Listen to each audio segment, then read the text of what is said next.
Hello everyone, Dynamode here. Story time today. I wanted to share with you guys another anime series that got me into the medium. Since looking back at the Guyver Talk anime video, it did pretty well, so I'm like, why not? So the next show I want to talk about is called Ronin Warriors, or in Japan, Legendary Samurai Troopers. But I'm just gonna call it Ronin Warriors because it's catchier. Alright, going back in time for a moment, during the 90s, yes, again, because it was my era. Well, more like the 90s and the early 2000s to be exact. For the younger or uninformed viewers out there, anime used to be on public television, more specifically basic cable. They were still considered foreign during that time, and many TV studios put them in such weird time slots. This one in particular I grew up watching was called Ronin Warriors, which played at the strangest time slot between 6 a.m. or 7 a.m. on the weekdays right before going to school.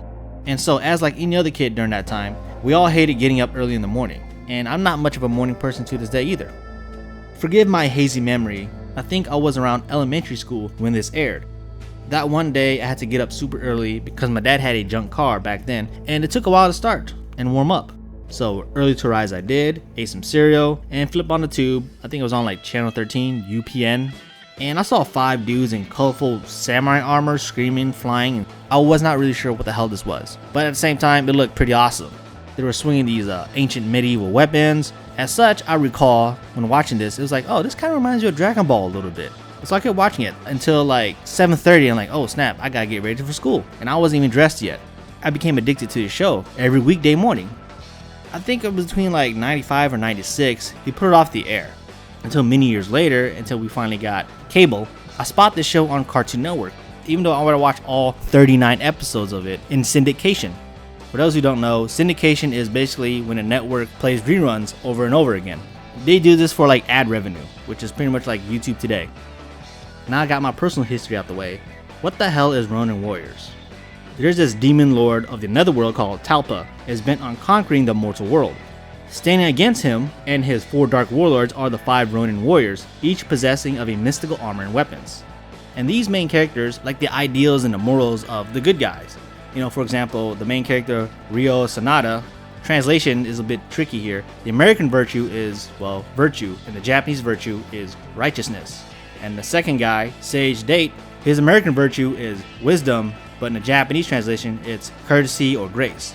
But yeah, and each of these main characters have elements, fire, water, earth, things of that nature. I think what I love about Ronin Warriors is that it's very basic, it's very simple. It doesn't have a encyclopedia of powers and abilities. That I dislike about modern anime nowadays, but that's a topic for another time. But yeah, these guys are pretty cool, and they're basically your main character tropes, which all fit in a group together as friends. You know, main character Ryo, friendly, compassionate, kind-hearted. Sage Date, a very passionate person and heroic and the most disciplined. Sai Mori, who is my favorite character, who wields the element of water. His virtue is trust, or in Japanese, faith. All these characters have very straightforward personalities, which I adore. And so, would I recommend Ronin Warriors? Yeah, definitely, I would. If you're not really like big on anime, I suggest Ronin Warriors is an easy start because simple to follow, digestible. The series does not drag on at all. It's just very straightforward to the plot, point A to B, boom, boom, boom. This is only 39 episodes. I recommend don't binge watch it because it's not really made for that. You know, watch about like 2-3 episodes a day. Nowadays, you don't get that anymore, and it's understandable why because the whole distribution has changed. Thank you all for watching. Dynamode out.